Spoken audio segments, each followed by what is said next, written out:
They say a widow's tears are a direct line to heaven. But Chief OLOWU, rich, proud, and feared, didn't believe in all that. Until the night his iron gate refused to open from the inside. Let me tell you a story. In the dusty heart of Ajigunna, squeezed between crumbling shops and noisy beer parlors, stood a 12-room face-me-I-face-you compound called Heavenly Mansion. The name was painted in red on a rusted zinc sign, but the only thing heavenly about the place was the smell of jollof rice on Sundays. The landlord, Chief Timothy OLOWU, also known as OLOWU the Terrible. He wore oversized agbada even when it was 40 degrees, gold chains thick enough to tow a danfo, and always carried a cane, not because he needed it, but because it made him feel like a king. And in that compound, he was king. Every December, he increased the rent. Every Easter, he removed the tenant's water hose. And if you so much as blinked during sanitation Saturday, he'd fine you. People feared him more than Nipa and Last May combined. Now, among his tenants lived Mama Tola, a widow in her early 30s with 2 children, Tola and Demilade. Her husband had died 2 years ago in a hit-and-run Okada accident on the Oshodi Expressway. Since then, she survived by frying akara every morning and selling soft drinks in the evening. She was the kind of woman who, even in hunger, would still offer you the bigger piece of meat. Her rent was 25,000 Nigerian nairas every 3 months, but since January, she had only managed to pay 10,000 Nigerian nairas. The rest. She begged for time. Chief, please, my children just resumed school. I'll pay by month end, she said, kneeling, voice trembling. Chief OLOWU leaned on his cane, smacked, and spat on the ground. If you no get money, go back to your village. I no be your late husband. The entire compound fell silent. The woman knelt for hours that day, under the harsh sun. Her children watched from the door, not understanding why their mother was on the ground for a man who wore perfume like body lotion. But her begging meant nothing. Friday arrived. It had rained since morning. The kind of Lagos rain that floods your dreams and delays your destiny. Yet, Chief OLOWU came with 2 of his boys, area boys from the next street. Laughing, chewing gum, carrying wrappers and plastic chairs like trophies. They threw Mama Tola's mattress into the gutter. Her stainless pots, scattered across the yard. Her children's slippers, swept by the flood. The girl cried. The boy clutched his school bag like it was all he had left. She didn't fight. She didn't scream. She just stood in the rain, eyes red but dry. Something about her silence made even the thunder pause. She raised both hands to the sky and said, OLOWU, if it is true that God hears the cry of widows, let this rain judge between us. Then she left. No drama. No threats. Just her and the kids, walking barefoot down the street into the storm. Nobody dared speak. Not even the cocky landlord. But that's when it started. That very night. Chief OLOWU tried to lock his gate, but the boat wouldn't shift. He pushed. He cursed. He kicked it. But the gate refused to close. Later, his generator, brand new from Alaba Market, sputtered and died with a loud bang. By midnight, he began to hear things. Whispers. Soft knocking on his bedroom door. He thought it was his security man. But when he opened it, nothing.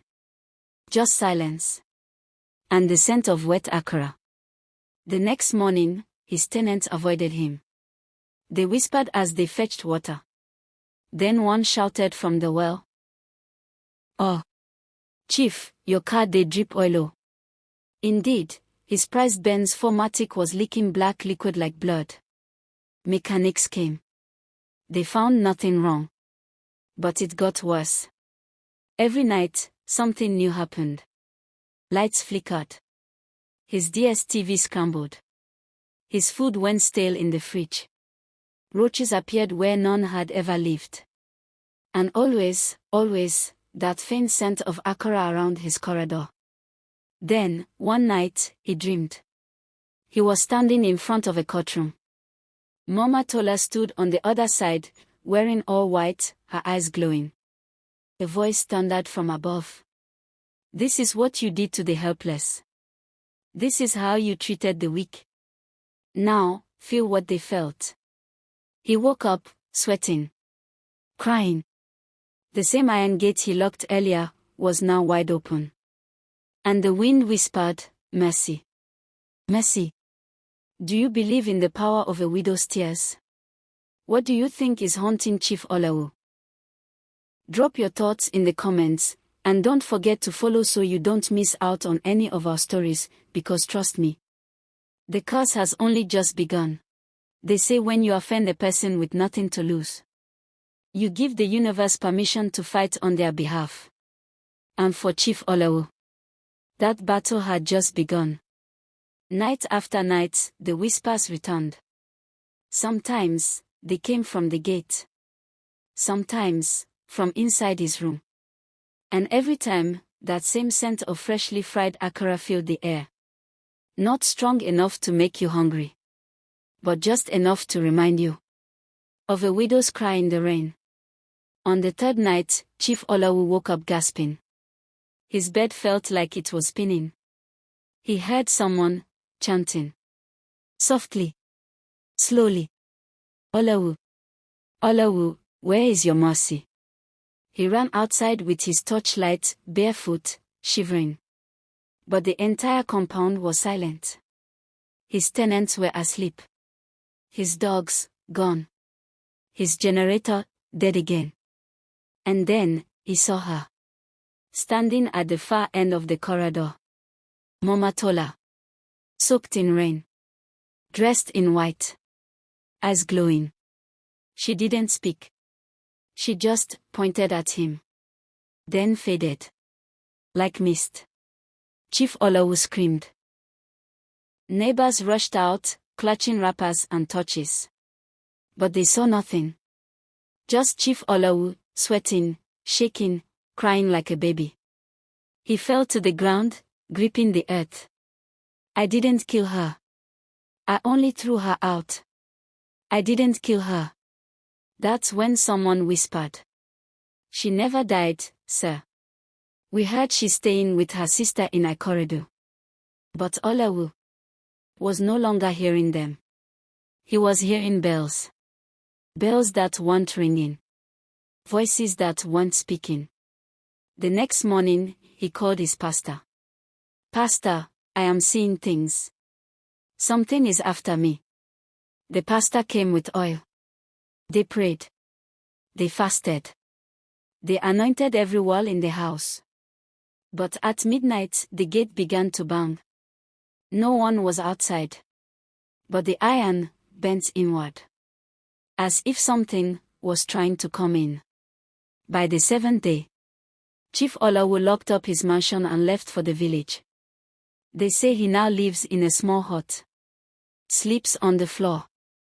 And feeds beggars every morning before sunrise. He tells anyone who listens. Beware who you oppress in silence. Not all curses wear red beads. Some wear wet wrappers, and call God by name.